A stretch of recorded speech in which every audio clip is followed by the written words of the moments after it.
प्रिय अभिभावकगण और प्यारे बच्चों, सुप्रभात। हिंदी वर्तनी कक्षा 2 में आप सबों का स्वागत है। आशा करती हूँ आप सब स्वस्थ और सुरक्षित होंगे। आज हम second term second unit test के पाठ्यक्रम के अनुसार हिंदी वर्तनी और श्रुतिलेख के विषय में जानेंगे और समझेंगे। आपके विद्यालय की वेबसाइट पर हिंदी वर्तनी सूची भेज दी जाएगी।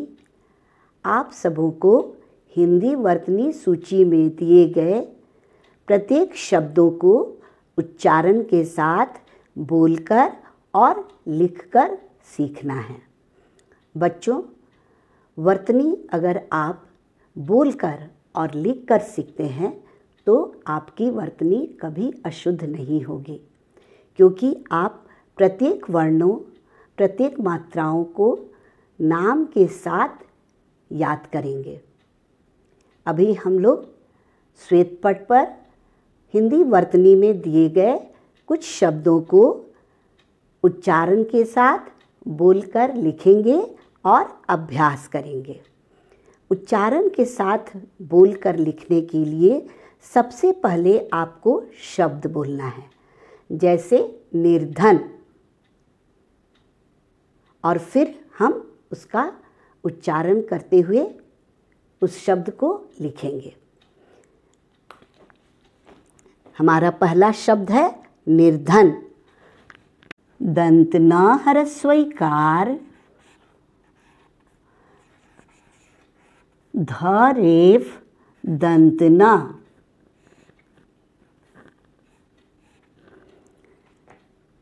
इलाहाबाद, ह्रस्व ई, ल आकार, ह आकार, ब आकार, द, इलाहाबाद। शहद, तालव्य श, ह, द, शहद। हरियाली, ह, र ह्रस्व ईकार, य आकार, ल दीर्घ ईकार।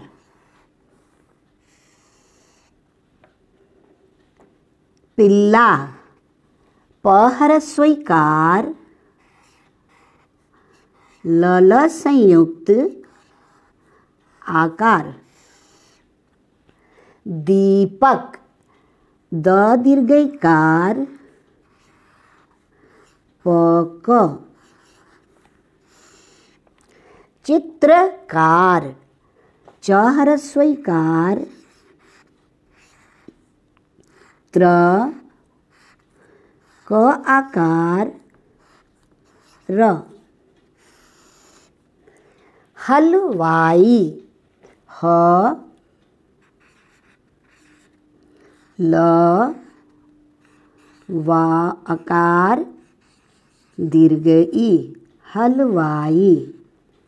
आइए अब आप सब भी मेरे साथ उच्चारण करके शब्दों को बोलिए। निर्धन, दंत न ह्रस्व ईकार, ध रेफ दंत न। इलाहाबाद, ह्रस्व ई, ल आकार, ह आकार, ब आकार, द। शहद, तालव्य श, ह, द। हरियाली, ह, र ह्रस्व ईकार, य आकार, ल दीर्घ ईकार। पिल्ला, प ह्रस्व ईकार, ल संयुक्त आकार। दीपक, द दीर्घ ईकार, प क।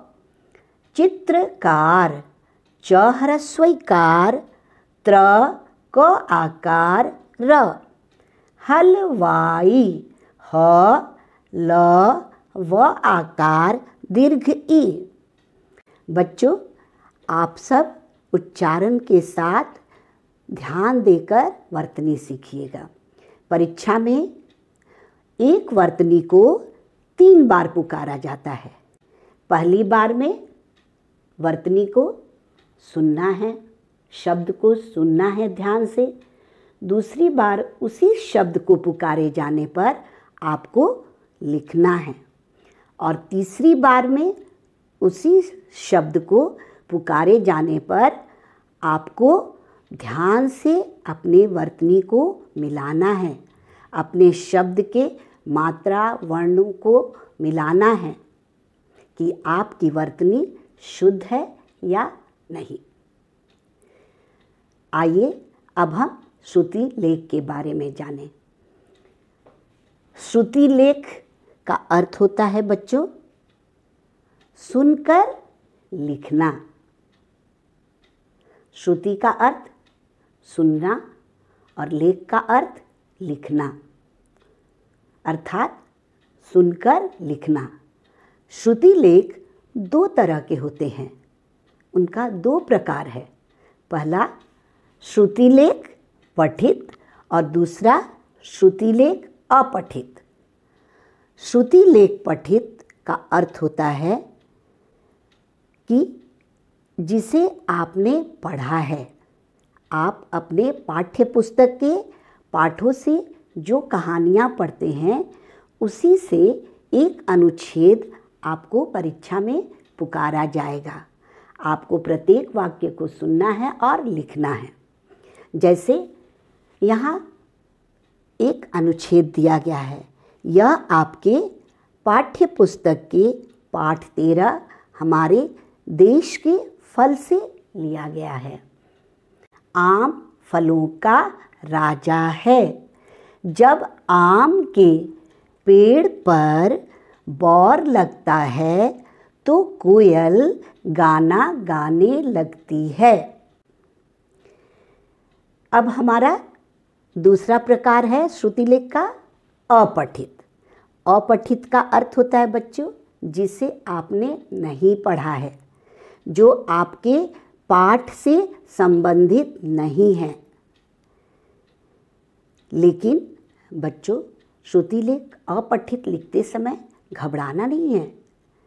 यदि आप एक एक वर्तनी को, वाक्य के एक एक वर्तनी को ध्यान से सुनते हैं तो आप शुद्ध शुद्ध लिख सकते हैं।